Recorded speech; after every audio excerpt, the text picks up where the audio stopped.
Ya Tuhan, kami memerlukan Engkau senantiasa berada bersama dengan kami.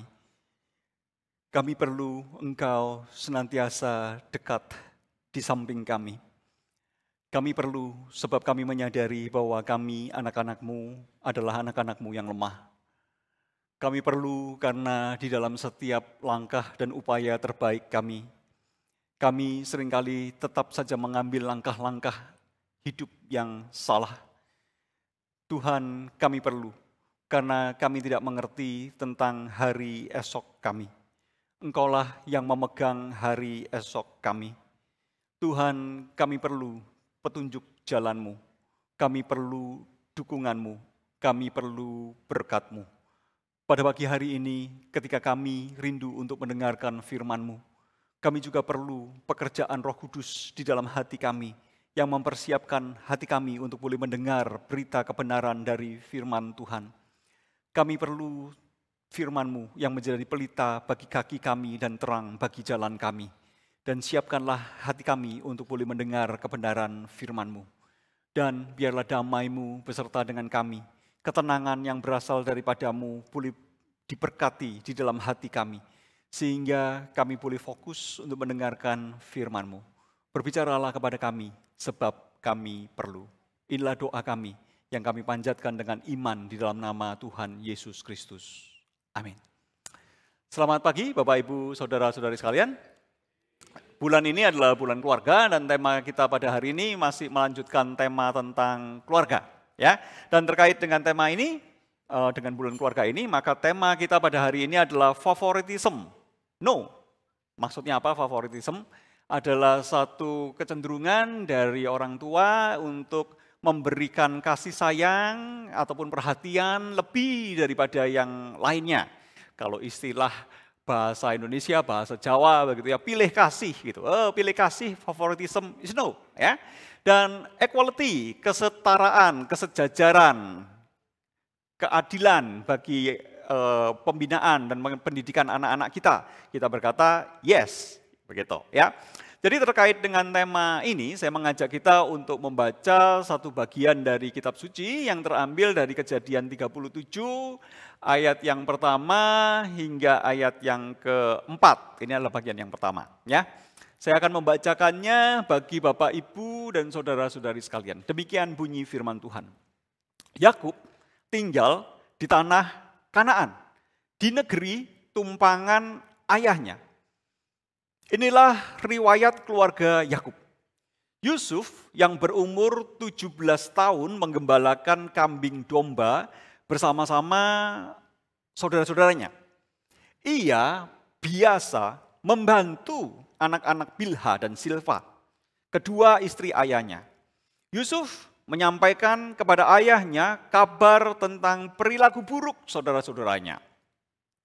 Israel, Yakub yang dimaksudkan di sini, lebih mengasihi Yusuf dari semua anaknya yang lain. Perhatikan di sini.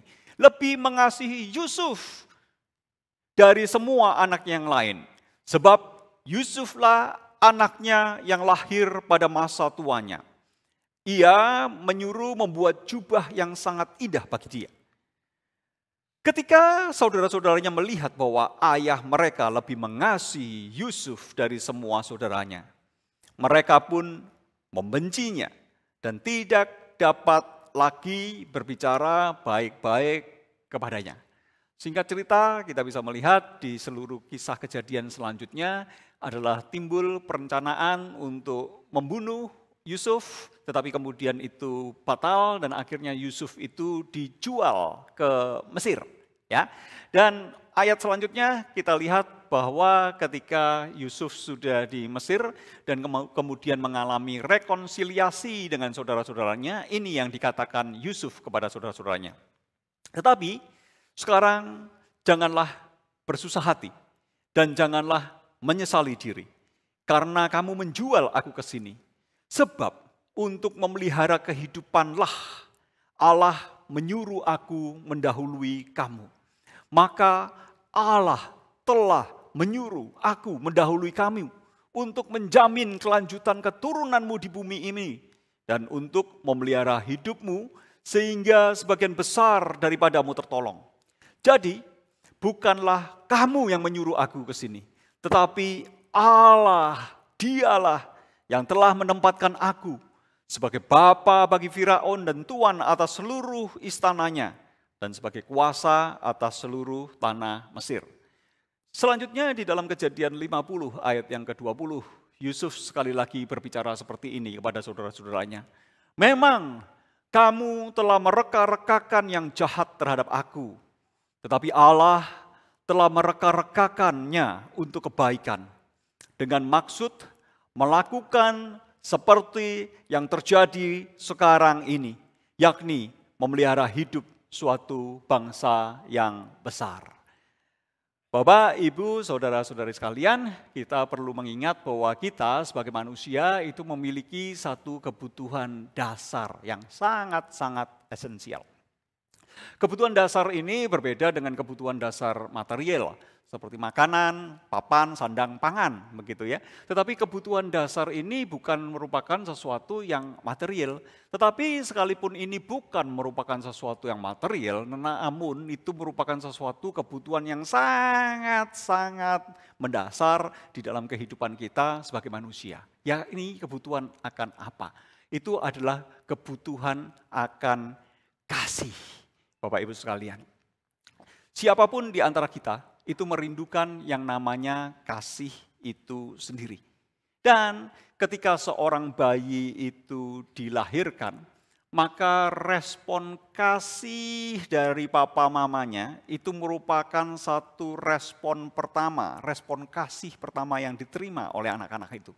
Melalui respon kasih yang dilakukan oleh papa mamanya, anak-anak itu mengenal dirinya dan mengenal dunianya. Seorang anak yang dikasihi, lahir dan kemudian mendapatkan sentuhan lembut dari papanya, dari papa mamanya, mendapatkan penerimaan yang baik dari papa dan mamanya, maka dia merasa dunia ini welcome dia. Dia datang ke dunia ini dan dunia ini welcome dia. Dunia ini merupakan satu realitas yang baik. Dunia ini merupakan satu realitas yang aman. Dunia ini merupakan satu realitas di mana dia itu dikasihi dan diinginkan. Tetapi ketika seorang anak itu lahir tanpa mendapatkan hal itu, maka seorang anak itu merasa bahwa dunia ini tidak mau welcome dia. Dunia ini tidak menyambut dia dengan baik. Dunia ini tidak menerimanya. Orang-orang di sekelilingnya itu tidak menerimanya. Dan kita mengerti bahwa kebutuhan ini merupakan satu kebutuhan yang sangat mendasar. Bapak Ibu sekalian, kebutuhan akan kasih bukan hanya kebutuhan yang terjadi pada waktu anak itu lahir. Pada waktu anak-anak itu mulai bertumbuh, maka anak-anak juga membutuhkan yang namanya kasih dari papa dan mamanya, kasih dari orang-orang di sekitarnya. Dan kita tahu bahwa sampai dia bertumbuh menjadi dewasa, dia mau mencari pasangan hidup dan sebagainya. Ada dorongan untuk membutuhkan kasih itu yang merupakan sesuatu yang sangat esensial di dalam kehidupan manusia. Sehingga manusia itu terdorong untuk mengalami companion, mengalami kebersamaan, mengalami satu hubungan yang spesial dengan orang yang mengasihinya. Dan bukan hanya itu, ketika bertumbuh dewasa, memiliki anak-anak dan bertumbuh menjadi orang yang sudah lanjut usia, mereka tetap adalah orang-orang yang membutuhkan kasih itu. Kasih dan penerimaan merupakan sesuatu yang sangat esensial di dalam kehidupan manusia. Dan perjumpaan pertama manusia dengan kasih itu dari mana? Dari keluarganya. Perjumpaan pertama manusia dengan kasih itu dari mana? Dari hubungan dengan papa mamanya. Dan kita sebagai manusia yang membutuhkan kasih ini, kita juga adalah manusia yang butuh merasa bahwa diri kita itu spesial. Secara spesial kita itu dikasihi. Secara spesial kita itu dipandang dengan penuh cinta kasih. Dan itu yang kita dambakan. Itu yang kita dambakan. Aku itu spesial di dalam hidup ini. Aku itu spesial, aku itu diinginkan oleh orang-orang di sekeliling aku. Dan ini terkait dengan perasaan dihargai Bapak Ibu sekalian. Ketika kita bertumbuh, kita memiliki bakat-bakat. Dan bakat-bakat kita itu dipandang orang dan bakat-bakat kita itu dihargai orang. Kita memiliki kepribadian-kepribadian kita. Dan kepribadian kita itu menarik orang dan orang itu senang, orang itu respect kepadanya. Dan ketika kita memiliki bakat-bakat, kepribadian yang menonjol, kita itu ingin diberikan pujian.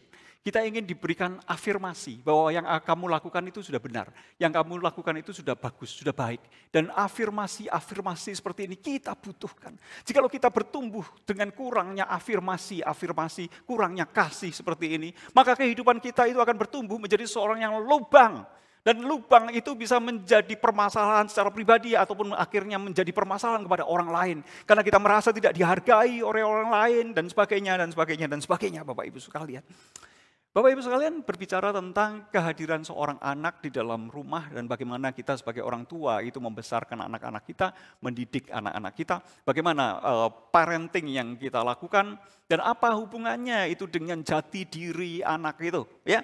Bagaimana semua hal ini, keinginan untuk dikasihi, merasa spesial, merasa dihargai, ini tanpa kita sengaja bisa hancur lebur, bisa menjadi sesuatu yang berantakan karena parenting kita. Karena melalui parenting kita, gitu ya, kita itu justru mengacaukan semua kebutuhan ini. Dan salah satu yang tanpa kita sengaja kadang-kadang terjadi, apa itu? Favoritisme, ya. Dan favoritisme itu bisa menghancurkan berbagai kebutuhan dasar dari manusia seperti ini, kebutuhan dasar dari anak-anak kita. Nah, berbicara tentang favoritisme, apa sih yang Alkitab itu katakan? Dan apa yang Kejadian itu ajarkan kepada kita? Pada hari ini kita akan fokus kepada kitab Kejadian dan melihat apa yang Alkitab ajarkan tentang favoritisme. Pada bagian yang pertama kita akan melihat dari konteks lahirnya favoritisme di dalam keluarga Yakub. Yang kedua, kita akan melihat tentang apa sih yang menjadi penyebab dan apa sih wujud dari favoritisme yang terbentuk di dalam keluarga Yakub. Dan yang ketiga, kita akan melihat apa sih konsekuensinya, dampaknya dari favoritisme itu, ya. Dan yang keempat, di dalam keluarga Yakub, walaupun ini merupakan satu keluarga yang tidak sempurna, keluarga yang terdistorsi oleh sejarah favoritisme, tetapi ada peran kedaulatan Allah dan pemeliharaan Allah bagi keluarga Yakub. Dan faktor yang keempat ini merupakan faktor yang tidak pernah boleh kita lupakan. Karena keluarga kita itu bisa menjadi satu keluarga yang tidak sempurna. Tetapi kita perlu berharap kepada anugerah Tuhan yang bekerja di dalam keluarga kita yang tidak sempurna itu. Dan faktor penentu dari semuanya ini adalah peran kedaulatan Allah dan pemeliharaan Allah di dalam keluarga kita, di dalam keluarga Yakub, di dalam kisah Kejadian ini. Mari kita melihat bagian ini satu persatu secara lebih mendetail. Yang pertama adalah konteks dari favoritisme. Kita bisa melihat itu di dalam ayat yang pertama. Di dalam ayat yang pertama itu dikatakan seperti ini. Yakub tinggal di tanah Kanaan. Perhatikan di sini. Yakub tinggal di tanah Kanaan. Ketika berbicara tentang Yakub tinggal di tanah Kanaan, maka kita mengingat kisah sebelumnya. Sebelumnya Yakub tidak tinggal di Kanaan. Mengapa? Karena Yakub lari dari Esau. Dan ketika Yakub itu lari dari Esau, Yakub itu menumpang di rumah Laban pamannya, ya. Dan singkat cerita kita bisa melihat bahwa kemudian Allah itu memanggil Yakub untuk pulang ke tanah Kanaan, dan pada waktu Yakub itu pulang ke tanah Kanaan, maka Esau yang gagah perkasa itu bukan mempertahankan teritorinya Kanaan sebagai wilayah yang sudah didudukinya, tetapi justru dia dengan lemah lembut, dengan penuh penerimaan itu menyambut Yakub dengan tetesan air mata. Dan kemudian Esau itu dengan besar hati dia berkata, silakan kamu tinggal di sini, sedangkan aku itu akan menyisih ke tempat yang lain dan memberikan tanah Kanaan itu kepada Yakub. Yakub itu tinggal di tanah Kanaan, di negeri tumpangan ayahnya. Di sini kita bisa melihat adanya setting geografisnya. Setting geografisnya adalah konteks tanah perjanjian ini akan diwariskan kepada siapa. Dan kita bisa melihat di sini bahwa setting geografis ini terkait erat dengan setting garis keturunan, ya. Jadi secara genealogis, siapa pewaris berkat Abraham di tanah perjanjian itu? Kita lihat, Ishak itu statusnya menumpang di tanah Kanaan. Tetapi lebih lanjut kita bisa melihat bahwa Yakub itu sudah memiliki posisi yang lebih firm. Yakub itu tinggal di tanah Kanaan. Pertanyaan selanjutnya adalah, selanjutnya siapa yang akan mewarisi? Tentunya anak-anak Yakub. Dan siapa yang akan memimpin Kanaan ini? Dan di dalam pergumulan keluarga Yakub, kita bisa melihat ada dua kandidat kuat. Kandidat yang pertama adalah Yehuda. Siapa itu Yehuda? Dia bukan anak pertama.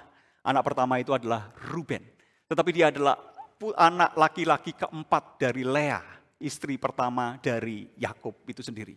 Tetapi Yehuda memiliki karakteristik, memiliki kelebihan, ya, memiliki karisma tersendiri sehingga Yehuda itu menonjol. Ya. Seorang yang cerdik, seorang yang berani, seseorang yang cukup beladi, cukup berdarah begitu ya. Dan dia adalah seorang figur dari leader yang cukup kuat. Berbagai inisiatif yang terjadi di dalam kitab Kejadian itu adalah inisiatif dari Yehuda. Dan kandidat yang kedua bukan dari 4 besar dari yang tertua, tetapi justru dari yang bontot. Siapa itu? Yusuf. Karena Yusuf adalah seseorang yang memiliki karakter yang baik, seseorang yang berintegritas, seorang yang takut akan Tuhan, seorang yang memiliki hikmat yang luar biasa, melebihi dari saudara-saudaranya yang lain. Dengan satu konteks seperti ini muncullah persaingan, sibling rivalry yang sebetulnya sudah terjadi sebelumnya ya. Kita bisa lihat bahwa ada Ismail dan Ishak. Abraham memiliki anak Ismail dan Ishak. Dan kemudian tanah perjanjian berkat Abraham itu diwariskan kepada Ishak. Sedangkan Ismail itu dengan berat hati harus diusir oleh Abraham untuk pergi. Dan kemudian kita bisa melihat bahwa Ishak memiliki 2 orang anak, Yakub dan Esau. Ishak itu mencintai dan menginginkan Esau lebih daripada Yakub. Tetapi kemudian kita bisa melihat bahwa tanah perjanjian itu diwariskan kepada Yakub. Sekarang pertanyaannya, siapa yang akan memimpin tanah perjanjian ini lebih lanjut? Dan di dalam satu konteks seperti ini, favoritisme itu memainkan peran yang sangat penting. Mengapa? Kita perlu mengingat, ini adalah satu era zaman patriarkal, di mana papa itu segala-galanya. Keputusan papa adalah keputusan segala-galanya. Ketika papa itu memiliki favoritisme, misalnya dalam hal ini terhadap Yusuf, sudah kelihatan bahwa seakan-akan kepemimpinan itu akan diberikan kepada siapa? Kepemimpinan itu akan diberikan kepada Yusuf. Dan favoritisme ini menimbulkan sibling rivalry, persaingan antar saudara yang sedemikian kuatnya.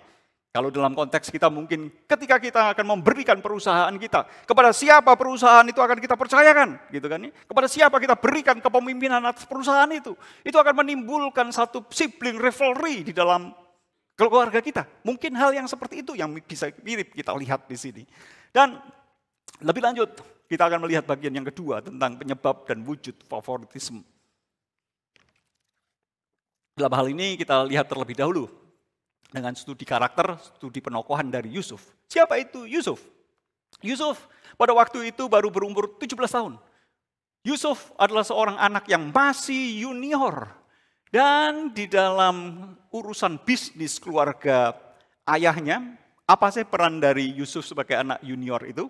Di dalam ayat yang kedua dijelaskan. Yusuf biasa membantu anak-anak Bilha dan Silfa. Siapa itu Bilha dan Silfa? Itu adalah istri Yakub yang sebetulnya aslinya statusnya bukan istri, tetapi statusnya adalah budak-budak istrinya yang diberikan kepada para istri Yakub untuk melahirkan anak-anak bagi istri-istri Yakub, Bilha dan Silfa. Jadi di antara anak-anak yang rankingnya itu rendah, Yusuf itu masih perannya menjadi pembantunya, masih perannya menjadi asistennya. Jadi posisi Yusuf itu junior sekali di situ. Nah, penyebab persaingan itu menjadi semakin tajam karena apa yang dilakukan Yusuf di dalam ayat yang kedua. Yusuf itu menyampaikan kepada ayahnya kabar tentang perilaku buruk saudara-saudaranya. Waktu berbicara tentang ayat yang kedua ini seakan-akan Yusuf itu mencari satu kesempatan gitu ya. Dia adalah junior, dia tidak dihitung di dalam keluarga itu. Kemudian dia ingin menjatuhkan keluarganya, saudara-saudara yang lain dengan cara apa? Membuat laporan-laporan buruk, menjelek-jelekkan saudara-saudaranya.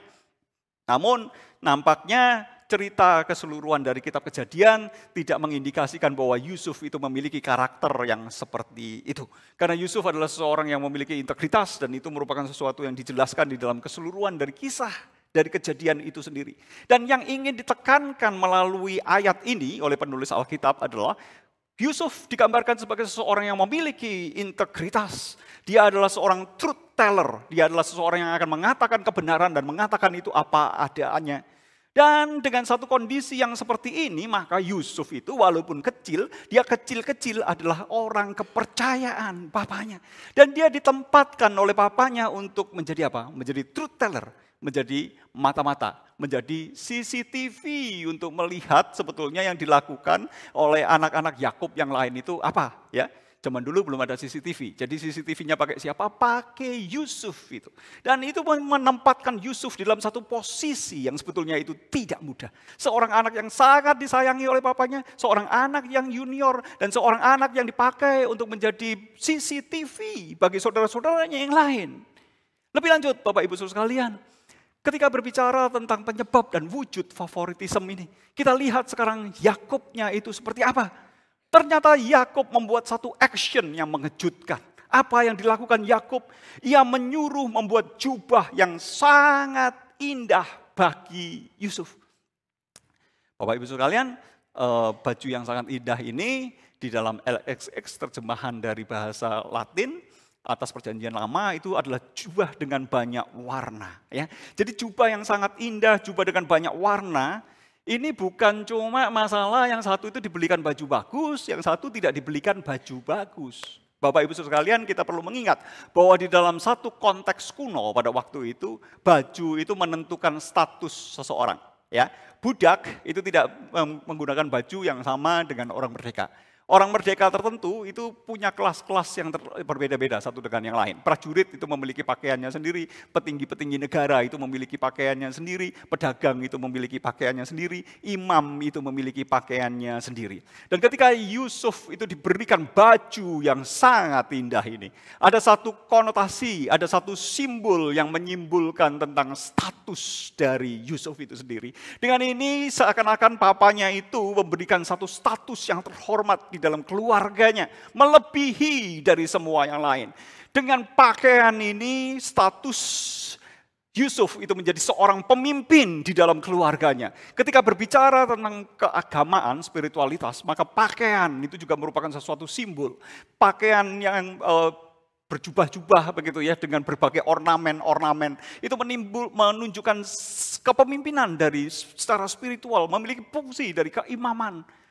Dengan kata lain kita bisa melihat bahwa Yusuf yang sebelumnya adalah kroco, anak kecil, anak ingusan yang tugasnya di dalam usaha papanya adalah pembantu, asistennya dari anak-anak budak yang menjadi istri itu. Tetapi sekarang tiba-tiba Yusuf mendapatkan satu posisi yang sangat penting di dalam keluarga Yakub. Lebih lanjut kita bisa melihat tentang Yakub. Mengapa Yakub itu memiliki hubungan yang sedemikian spesial dengan Yusuf? Di dalam ayat yang ketiga, bukan hanya Yakub itu memberikan pakaian yang mahal, bagus, tetapi Israel itu lebih mengasihi Yusuf dari semua anaknya yang lain. Dengan alasan karena Yusuflah anaknya yang lahir pada masa tuanya. Yusuf di dalam urutan kelahirannya itu seakan-akan menempati satu posisi yang sangat personal buat Yakub. Yakub itu sangat mencintai Rahel, ya, tetapi dia ditipu oleh Laban sehingga dia bukan diberikan Rahel tetapi diberikan Lea. Dan untuk akhirnya itu menikah dengan Rahel, dia harus membayar 14 tahun masa kerja bakti kepada Laban. Ya, 14 tahun kerja bakti untuk mendapatkan seorang istri. Dan Yakub bukan tidak mau, Yakub mau, dibela-belain sedemikian rupa untuk mendapatkan Rahel. Tetapi Rahel itu tidak memiliki anak sampai jangka waktu yang lama. Dan Rahel itu baru memiliki anak ketika Yakub itu berusia sudah sangat tua. Tetapi di masa tuanya itu lahirlah seorang anak dari seorang istri yang dikasihinya. Ini adalah hubungan yang spesial, anak dari cinta yang sejati, anak yang dinanti-nantikan itu. Dan anak ini lahir ketika Yakub itu akan kembali masuk ke tanah perjanjian. Dengan istilah lain, Yakub itu masuk ke tanah perjanjian dan diberikan seorang anak laki-laki yang spesial di masa tuanya. Dan kita bisa melihat, bagi Yakub, Yusuf memiliki hubungan yang spesial, lebih daripada dibanding saudara-saudaranya yang lain. Tetapi Bapak Ibu sekalian, Alkitab dengan jujur itu memperlihatkan kepada kita bahwa favoritisme yang terjadi, entah sengaja, entah tidak sengaja, di dalam keluarga Yakub ini, kita bisa melihat ada satu konsekuensinya. Kita bisa melihat di dalam ayat yang keempat. Saudara-saudaranya melihat bahwa ayah mereka lebih mengasihi Yusuf dari semua saudaranya. Maka mereka pun membencinya dan tidak dapat lagi berbicara baik-baik kepadanya. Singkat kata kita bisa melihat kisah selanjutnya. Adalah kisah yang diliputi dengan kejahatan dan kekerasan di dalam rumah tangga. Namun Bapak Ibu sekalian, di balik ketidakidealan keluarga Yakub, kita bisa melihat ada peran kedaulatan Allah dan pemeliharaan Allah. Yang pertama kita akan melihat bahwa kisah Yusuf itu fokusnya bukan kepada Yusuf sendiri. Ya, kita lihat tadi bahwa siapa yang kemudian akan melanjutkan kepemimpinan di tanah perjanjian. Ada dua kemungkinan, Yusuf dan Yehuda. Hati Yakub terpaut kepada Yusuf. Tetapi kita bisa melihat pilihan Tuhan untuk memimpin tanah perjanjian itu siapa? Bukan Yusuf, tetapi Yehuda. Dan apa peran dari Yusuf di sini? Peran dari Yusuf adalah membuka jalan bagi Yehuda. Membuka jalan bagi berkat Abraham bagi Yehuda. Karena tanpa peran Yusuf, maka berkat Abraham itu tidak akan sampai kepada Yehuda di dalam pengertian yang sepenuh-penuhnya. Tetapi berkat Abraham kepada Yehuda itu dilakukan oleh Yakub ketika Yakub itu sudah sampai ke Mesir. Mengapa Yakub itu sampai ke Mesir? Karena Yusuf itu sudah ada di Mesir. Dan berkat Abraham kepada Yehuda itu diberikan kepada Yehuda di Mesir itu. Dan kita bisa lihat bahwa kisah Yusuf adalah kisah pembawa berkat Yakub pada singa Yehuda. Singa Yehuda yang berbicara tentang siapa? Tentang Yehuda. Yang akan tongkat kerajaannya itu tidak akan beranjak dari Yehuda. Sampai yang betul-betul berkuasa atas tahta Yehuda dan berkat Abraham itu datang. Dan di dalam perjanjian baru itu mengatakan bahwa dia yang berhak yang datang itu adalah Yesus Kristus itu sendiri. Demikian juga kita bisa melihat bahwa figur berkat Abraham atas Yehuda, berkat Yakub atas Yehuda itu. Kita bisa lihat ketika kembali Daud yang dari suku Yehuda itu dilantik. Di dalam 2 Samuel 7 ayat yang ke-16. Tuhan itu berkata bahwa kepada Daud bahwa keluarga dan kerajaanmu akan kokoh untuk selama-lamanya di hadapanku. Tahtamu akan kokoh untuk selama-lamanya. Dan kita bisa melihat bahwa di dalam perjanjian baru dikatakan bahwa tahta Yehuda, tahta Daud, itu adalah tahta Sang Mesias, Yesus Kristus. Di dalam Wahyu 5 ayat yang ke-5. Sesungguhnya singa dari Yehuda, yaitu tunas Daud itu telah menang. Bapak Ibu sekalian, kisah Yusuf adalah satu kisah rekonsiliasi yang mengagumkan sekali. Yehuda yang hidupnya itu berantakan, ternyata melalui pengalamannya dengan saudara siblingnya ini yang bersaing dengannya. Yehuda itu mengalami pertobatan. Yehuda itu mengalami rekonsiliasi yang indah. Kita bisa melihat sejarah perkembangan dari rekonsiliasi itu. Ketika Ishak dan Ismail itu harus berpisah, maka Ismail itu terpisah, terusir, dan tidak ada rekonsiliasi di sana. Kita melihat kisah selanjutnya adalah sibling rivalry antara Yakub dan Esau. Yakub dan Esau mengalami rekonsiliasi, tetapi di dalam rekonsiliasi itu Esau itu dengan besar hati pergi dari tanah perjanjian dan menyerahkan tanah perjanjian itu kepada Yakub. Dan ketika kita melihat Yakub dan Yehuda, ternyata rekonsiliasi itu merupakan satu rekonsiliasi yang indah. Yusuf itu menyediakan jalan bagi Yehuda. Bapak Ibu Saudara sekalian, kita bisa melihat adanya peran kedaulatan Allah di sini. Kita bisa kembali melihat bahwa di balik segala kelemahan umat manusia, di balik segala kelemahan keluarga, kecacatan keluarga Yakub ini, ternyata Tuhan itu mengerjakan rencananya. Dan itu yang dikemukakan oleh Yusuf di dalam Kejadian 45 ayat yang ke-5 dan 50 ayat yang ke-20. Kita akan baca Kejadian 50 ayat yang ke-20.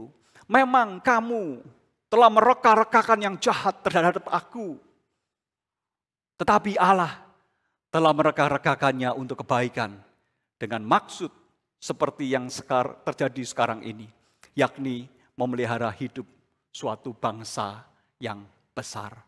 Melalui sibling rivalry, persaingan saudara kandung, melalui favoritisme yang terjadi di dalam keluarga Yakub. Ternyata Tuhan itu membuat satu pukulan yang lurus melalui tongkat yang bengkok. Bapak Ibu Saudara sekalian, jadi apa pesan bagi kita pada pagi hari ini? Kita perlu sadar. Kita perlu sadar bahwa kita itu rapuh. Kita perlu sadar bahwa kita itu perlu Tuhan, seperti lagu pengantar sebelum masuk ke dalam firman Tuhan ini.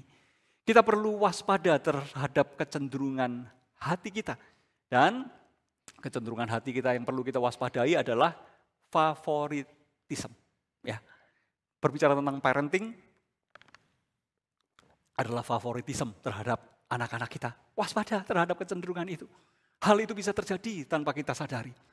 Hubungan yang dekat antara Yakub dengan Yusuf merupakan sesuatu yang terjadi sedemikian naturalnya.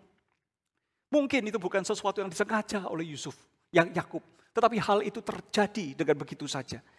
Dan ketika kita melihat anak-anak kita bisa membeda-bedakan anak-anak kita bisa membuat perlakuan-perlakuan yang tidak equal antara satu dengan yang lain. Kita bisa lebih menyukai, lebih mencintai anak-anak yang satu dan kurang mencintai anak-anak yang lain. Dan hal seperti itu bisa terjadi.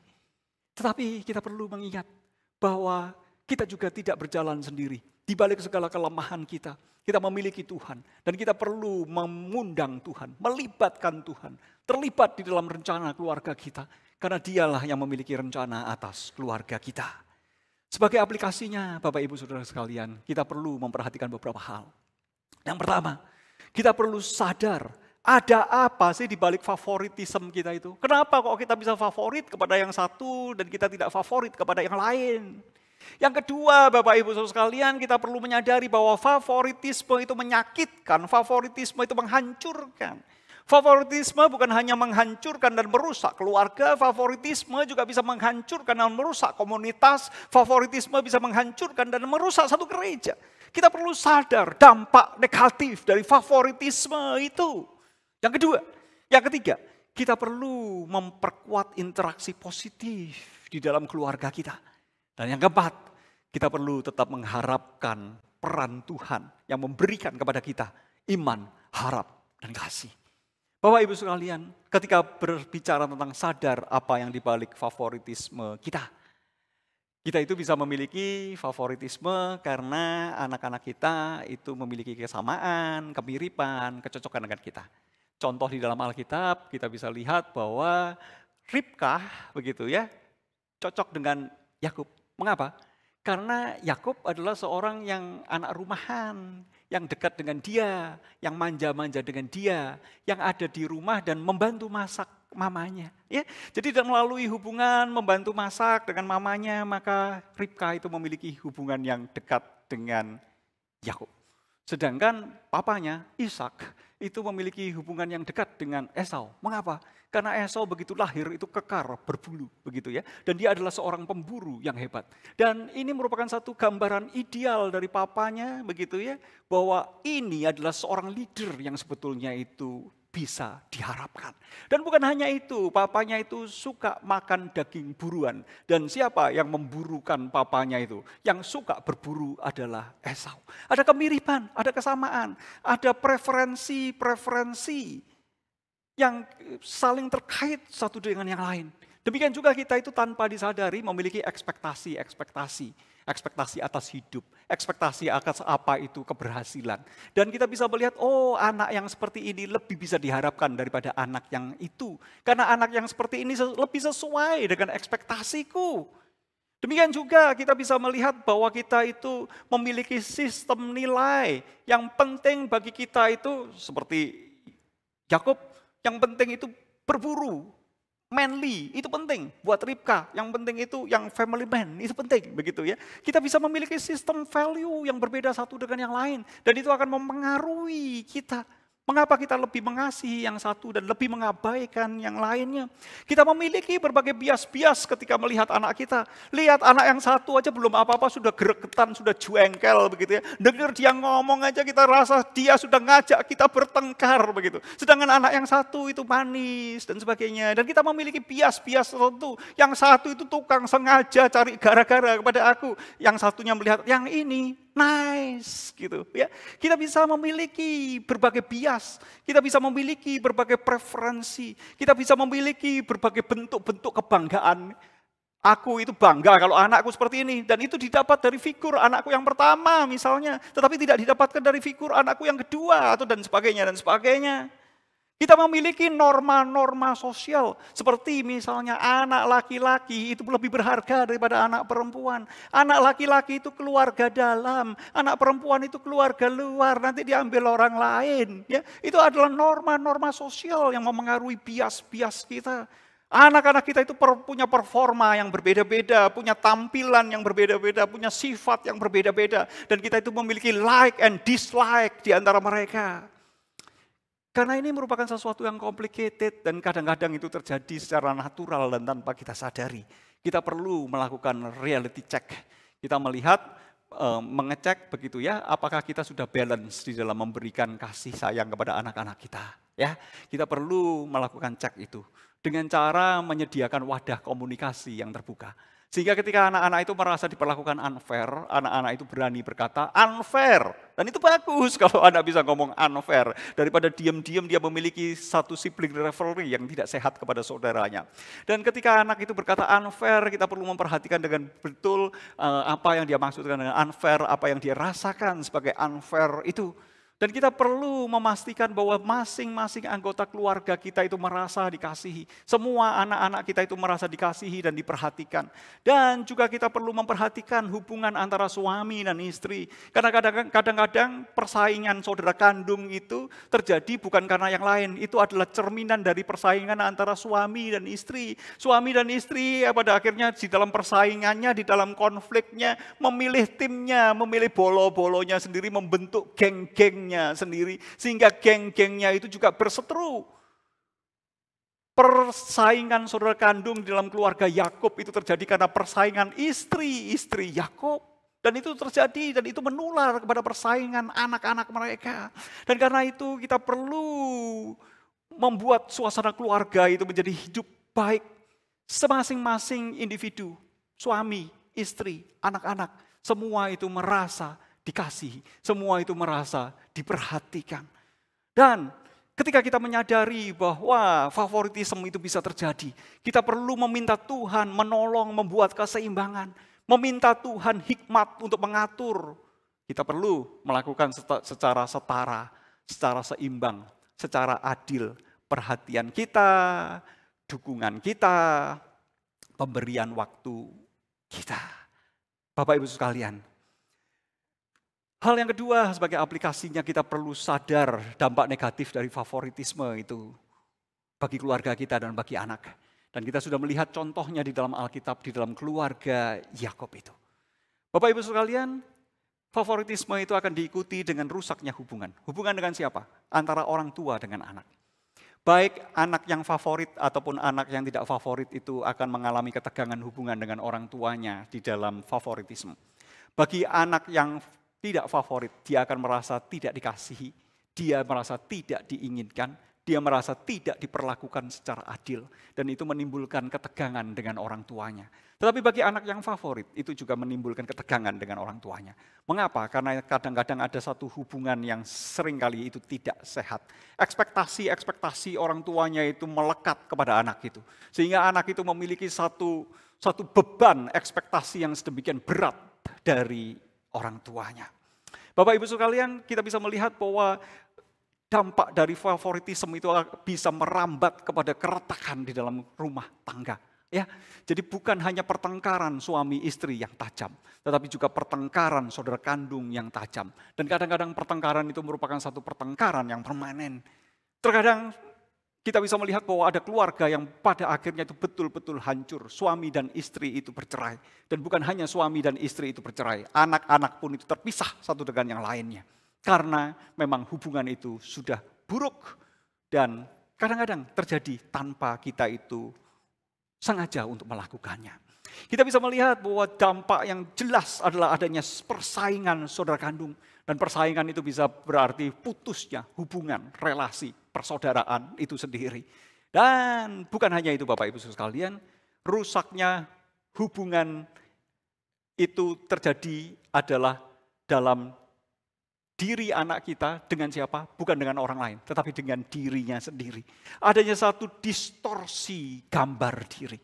Kita sudah melihat di dalam bagian awal, di dalam pendahuluan tadi, bahwa seseorang itu merasa dia diterima atau tidak, itu berasal dari cinta kasih papa mamanya sejak dari awal. Dan itu akan membentuk jati dirinya, image dirinya, gambar dirinya. Ketika gambar diri yang diterima dari orang tuanya itu terdistorsi, tercemarkan, begitu ya. Kita bisa melihat bahwa bagi anak-anak yang favorit, itu ada sindrom anak favorit. Sindrom anak favorit adalah dia memiliki yang namanya itu superiority complex. Dia merasa bahwa dia itu adalah seseorang yang superior, dia merasa adalah seseorang yang hebat, yang lain itu tidak hebat. Dibanding saudara-saudaranya, saudara-saudara yang lain itu bojai, tidak berguna begitu ya. Saudara-saudara yang lain itu goblok, yang pintar itu sebetulnya aku. Keluarga ini kalau nggak ada aku, keluarga ini nggak akan bisa jadi. Keluarga ini sukses karena aku. Ada superiority complex di dalam anak yang favorit itu. Anak yang favorit mungkin bisa menjadi seorang yang jadi, seorang yang berhasil. Tetapi kita bisa melihat ada superiority complex yang pada akhirnya itu bisa merusak berbagai hubungan. Bukan hanya hubungan dalam keluarga, tetapi ketika berurusan dengan orang-orang lain, dia juga merasa superior. Bahwa yang lain itu salah, yang betul itu aku. Aku adalah yang superior dibanding semua yang lain. Karena distorsi, dia tidak bisa melihat dirinya itu dengan tepat. Dia melihat dirinya itu terlalu tinggi dan itu menimbulkan permasalahan di mana-mana. Dan seorang anak yang favorit ini memiliki sindrom bahwa dia merasa berhak untuk menuntut. Dia biasa untuk diikuti semuanya. Semuanya itu dituruti sesuai dengan kemauannya. Dan dia berasa bahwa dengan siapapun, berelasi dengan siapapun, aku harus dituruti. Kalau kamu tidak nuruti aku nggak bisa. Akan ada masalah dengan aku ketika kamu tidak menuruti kemauanku. Dan bukan hanya itu Bapak Ibu sekalian, dampak yang merusak adalah menanggung ekspektasi orang tua itu. Semua beban ekspektasi orang tua itu tertuju kepada anak yang difavoritkan itu. Sehingga sejak kecil dia menanggung beban itu. Dan dia ingin mencapai ekspektasi orang tuanya itu. Dengan cara apa? Mungkin belajar dengan semaksimal mungkin, mengupayakan apapun dengan maksimal mungkin. Kalau nilai itu tidak 100, dia tidak puas. Dia ingin menunjukkan kepada orang tuanya bahwa ekspektasi orang tuanya itu terpenuhi secara sepenuhnya di dalam dirinya. Dia perfeksionis dan pada akhirnya mengalami stres dengan semuanya itu. Mengalami anxiety, kecemasan. Dan ketika dia tidak mencapai targetnya, dia merasa bersalah yang luar biasa. Dan kita bisa melihat bahwa kerusakan itu terjadi di mana? Terjadi karena distorsi yang diakibatkan oleh sindrom anak favorit. Bagaimana dengan anak yang tidak favorit? Ada sindromnya sendiri. Anak yang seperti ini merasa tidak dikasihi, merasa diabaikan, merasa tertolak. Dan pada akhirnya anak-anak seperti ini juga seringkali merasa tidak mampu. Dia rendah diri, merasa diperlakukan tidak adil. Dan bisa diikuti dengan berbagai kemarahan, kebencian, ekspresi pemberontakan. Dan juga perasaan tidak dikasihi, yang akan berakibat kepada kecemasan dan depresi. Ya, karena aku ini tidak diinginkan. Aku ini tidak dikasihi. Aku ini tidak diharapkan. Dan kebutuhan yang mendasar seperti ini seakan-akan tidak didapatkan dari papanya dan mamanya yang tidak melihatnya sebagai anak yang favorit. Karena itu, sebagai aplikasinya kita perlu memperkuat interaksi positif di dalam keluarga. Di dalam keluarga kita harus melihat bahwa kita ini adalah satu unit keluarga yang saling mengasihi satu dengan yang lain. Kita saling memberikan dorongan dan dukungan kepada satu dengan yang lain. Ketika yang satu itu lemah, yang satu kuat, maka kelebihan, kekuatan yang lain itu adalah menutupi kelemahan yang lain. Bukan kemudian kelebihan yang lain itu akan membuat dia menonjol sendiri, tetapi dia akan menutupi kelemahan-kelemahan yang lain. Dan kita itu saling mendukung. Untuknya kita perlu menjamin bahwa masing-masing dari anggota keluarga kita itu merasa dikasihi. Dan kita sebagai satu unit, kita bersama-sama bergerak, saling mendukung, saling melengkapi. Dan untuknya kita perlu family time yang memiliki suatu kualitas. Kita perlu menyediakan waktu seperti di dalam keluarga saya. Kadang-kadang saya dan istri itu keluar dating dengan anak saya pertama, kemudian diganti. Nanti saya dan istri dating dengan anak saya yang kedua. Sehingga masing-masing itu merasakan bahwa masing-masing itu spesial, masing-masing itu memiliki quality time bersama dengan orang tuanya. Tapi bukan hanya itu, kita perlu menciptakan suasana keluarga di mana kita bersama-sama menikmati keindahan yang sama, pengalaman yang sama, memori-memori manis bersama. Dan semuanya itu mengikat kesatuan hati di dalam keluarga. Perkuat interaksi yang positif. Dan itu dimulai dari mana? Dimulai dari pasangan suami istri sendiri. Kalau pasangan suami istri sendiri posisinya tidak positif, suasana yang tidak positif, maka itu sulit untuk diteruskan kepada anak-anak. Yang terjadi nanti suaminya, istrinya cari bolo, dewi-dewi gitu kan ya. Dan itu menimbulkan favoritisme dan perpecahan di dalam keluarga. Yang terakhir Bapak Ibu Saudara sekalian, yang terakhir ini merupakan sesuatu yang tidak boleh kita lupakan. Bahwa kita perlu memiliki iman, harap, dan kasih. Kita perlu meminta Tuhan iman, harap, dan kasih. Mengapa? Karena sebaik-baiknya keluarga kita adalah keluarga yang bercacat. Di sana sini ada ketidaksempurnaan. Tetapi kita bisa melihat bahwa di tengah-tengah keluarga kita yang tidak ideal, ada Tuhan yang hadir di dalam keluarga kita. Karena itu kita perlu meminta iman kepada Tuhan. Agar kita itu percaya bahwa Tuhan bisa bekerja di dalam ketidaksempurnaan kita. Kita perlu meminta harap dari Tuhan, pengharapan dari Tuhan. Pengharapan bahwa Tuhan itu memiliki rencana yang indah di dalam keluarga kita. Kita perlu meminta kasih dari Tuhan. Kasih yang cukup untuk mencintai semua, menerima semua anggota kita, anggota keluarga kita. Di balik segala positif dan negatif, kelemahan dan kekurangan dari masing-masing anggota itu.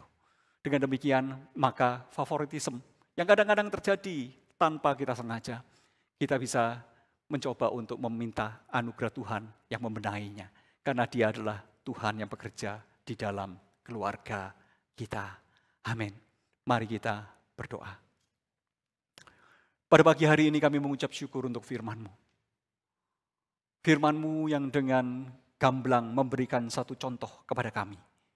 Dan biarlah kami boleh belajar dari firman-Mu. Biarlah firman-Mu boleh menjadi pelita bagi kaki keluarga kami dan menjadi terang yang menerangi jalan dari keluarga kami. Dan biarlah Tuhan memberikan hikmat kepada kami ketika kami melaksanakan tugas kami sebagai orang tua di dalam tugas parenting kami. Inilah doa kami, inilah permohonan kami yang kami panjatkan dengan iman di dalam nama Tuhan Yesus Kristus. Amin. Mari Bapak Ibu Saudara sekalian.